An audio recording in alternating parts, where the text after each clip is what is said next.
Amatumba mamundi mwawase yetena lo senginde mumusea temenapwe dodo ila Afrika Amatumba mamundi mwawase yetena lo senginde nini mbembe bele do balongo to weni de bele ponde moto weni ponde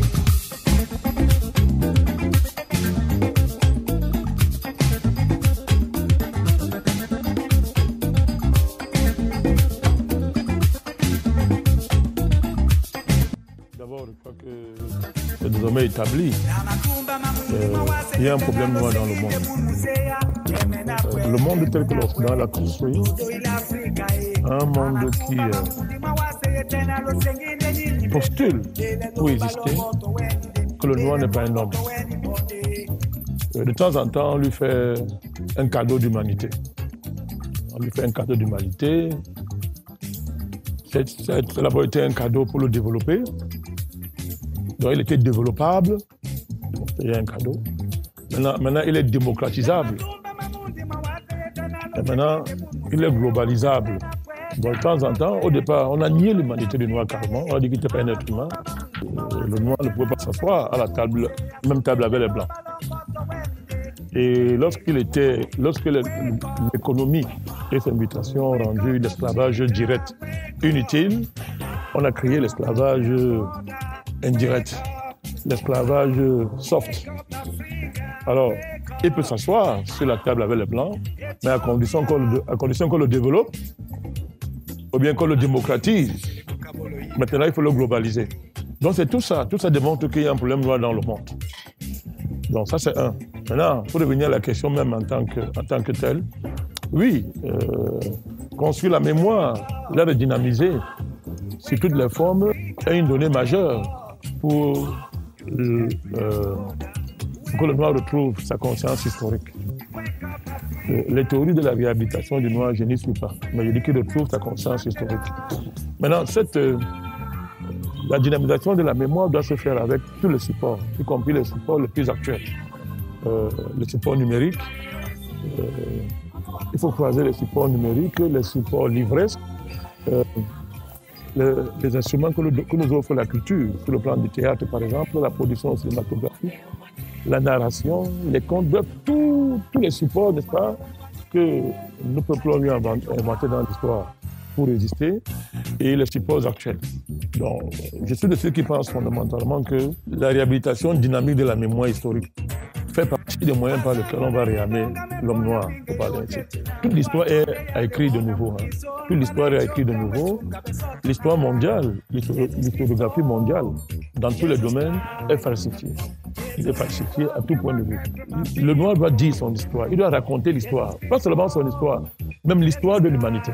C'est un vaste chantier qui ne peut pas se limiter simplement pour rappeler tout ce qu'on a infligé à l'homme noir, pour rappeler sa fierté, qu'il mérite d'ailleurs de par les civilisations qu'il a bâties, les civilisations qui sont tous antérieures, n'est-ce pas, aux civilisations occidentales, et qui même ont été les mères des civilisations occidentales. Mais c'est l'histoire de l'humanité que le noir est appelé à écrire. Je prenez un exemple. La question écologique, par exemple. Vous voyez, la question écologique, le noir est absent. La parole nègre est absente. Le savoir nègre est absent sur la question de l'écologie. L'Occident s'est encore approprié la question pour la détourner de ses missions essentielles. Donc, une parole nègre, au sens noble du mot, est essentielle aujourd'hui, par exemple, pour comprendre les réalités de la question écologique. Donc, vous voyez que c'est pas, quand on parle de la mémoire, c'est pas seulement une mémoire qui va raconter le passé, qui va dire ce qu'on a vécu, qui va vivifier toute la grande geste nègre depuis l'histoire. Mais c'est l'histoire du monde qu'il faut raconter de nouveau. Parce que la réhabilitation du noir est inséparable d'un nouveau récit mondial universel qui va raconter l'histoire de l'humanité. Parce que sinon, les vastes falsifications qui ont eu lieu dans l'histoire, qui continuent d'ailleurs à avoir lieu dans tous les domaines, vont continuer à obscurcir non seulement cet horizon nègre qui est un horizon, une fois le plus je rappelle, universel, cosmique, Sinon, cet univers continuera à être obscur, non seulement au détriment du nègre, mais au détriment de toute l'humanité.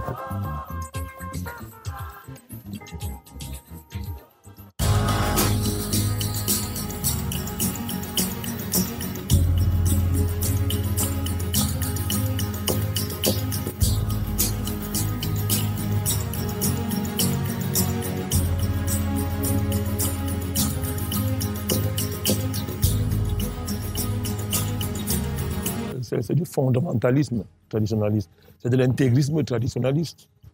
Ben, écoutez, vous savez, ce genre de débat, il faut qu'on évite les passions et les polémiques inutiles. Si être africain, c'est être initié au vaudou, alors il faut donc dire que les Haïtiens se portent très bien, parce que là, ils pratiquent ça très bien. Les Béninois, par exemple, se portent très bien, ils n'ont plus aucun effort à faire dans le monde d'aujourd'hui. Ils n'ont plus rien à affirmer, ils n'ont plus rien à prouver dans le monde d'aujourd'hui. C'est-à-dire qu'on est en train de nous dire qu'une fois que tu t'es initié au vaudou, ça va, c'est fini pour être africain. Non, non, non. Je pense que réduire l'Africain à ce type de grimaces me semble indécent. Il faut laisser les différentes momies africaines dans leur sarcophage se reposer tranquillement. L'Africain, c'est un homme. C'est un homme. Il a besoin d'enracinement, il a besoin aussi de s'envoler dans les lieux célestes de l'esprit, où il va laisser découvrir toute la fécondité de son humanité. D'ailleurs, c'est une vision étriquée de l'histoire africaine. C'est quoi le vaudou? Le vaudou, ce n'est qu'un moment. Il y a plusieurs micro-traditions africaines. Le moment vaudou est important pour quelqu'un. C'est son droit le plus absolu. Mais l'histoire de la tradition africaine, c'est une tradition de l'unité. C'est une unité, c'est une totalité. Cheikh Anta Diop a écrit l'unité culturelle de l'Afrique. C'est-à-dire qu'il y a une idée, il y a un concept unique de la tradition africaine qui s'est développé longuement à l'Égypte antique et dans les grands empires, à un moment donné. Mais quand l'Égypte est tombée en tant que centre, c'est différent. Cette unité traditionnelle s'est brisée en plusieurs morceaux qui constituent les micro-nationalités tribales. Bon, alors ça veut dire que si vous me réduisez à mon vaudou à moi, mais qu'est-ce que je fais quand je vais à la rencontre d'un autre Africain qui lui est dans une autre micro-tradition, ainsi de suite. Non, il faut qu'on soit sérieux. Il faut qu'on soit sérieux. Je ne suis pas prisonnier de ma micro-traditionnalité. Je ne suis pas prisonnier de cela. Et d'ailleurs, même ces traditions, ces micro-traditions, se sont conservées à travers des ruptures. Je suis dans un village aujourd'hui, demain quand ça ne va pas, je peux me révolter contre le roi pour aller fonder mon village. Et j'amène la tradition que j'ai vécue hier à un autre niveau. Ainsi de suite, beaucoup de villages se sont formés ici. Entre autres, se sont formés ici. Non, moi je pense que tout ce qui est excessif n'est pas essentiel. Je pense qu'on est là dans une dérive intégriste qui ne nous aide pas dans le combat que nous faisons aujourd'hui. Je pense que la question des racines primordiales, la question de la tradition, la question des religions traditionnelles, toutes ces questions-là sont importantes pour ceux qui pensent pour ceux qui ont un manque de repères de manière fondamentale, qui ont besoin de se retrouver dans les racines. On n'a pas imposé à un homme le repère qui lui convient. On n'a pas imposé à un homme. Mais on n'a pas le droit. On n'a pas le droit de revêtir l'humanité des gens à une appartenance tribale, à une appartenance micro-traditionnaliste. On n'a pas le droit de faire ça. L'être humain dépasse tout ça. Je pense que quand nous mourrons, nous n'allons nulle part avec nos traditions. Quand nous mourrons, nous ne partons pas avec nos traditions. On laisse ça. On laisse ça. Donc il ne faut pas tomber dans ce piège-là. Je pense que c'est une question fondamentale, mais l'aborder aussi de manière aussi étriquée ne nous aide pas. Cheikh Anta Diop nous a prévenus, nous a avertis. C'est le retour à l'Égypte antique qui nous permet de redonner toute son unité à notre longue trajectoire historico-traditionnelle. C'est ce retour. Or, qu'est-ce qu'il y avait en Égypte de façon fondamentale? C'était la science. C'était une philosophie cosmopolite.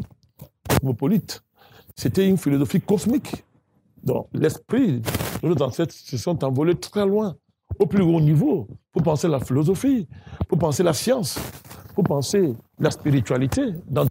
Cet esprit s'est envolé dans tous les domaines. Dans tous les domaines. Or, aujourd'hui, vouloir enfermer les Africains dans les guerres tribales, au nom de la sacralité des appartenances traditionnelles, je ne comprends pas cette démarche. Moi, je ne la comprends pas. Alors, une fois de plus, je répète, si on dit aujourd'hui au XXIe siècle que l'africanité se réduit à une initiation dans ses appartenances villageoises, je pense qu'il faut trop de courage pour affirmer de telles inepties.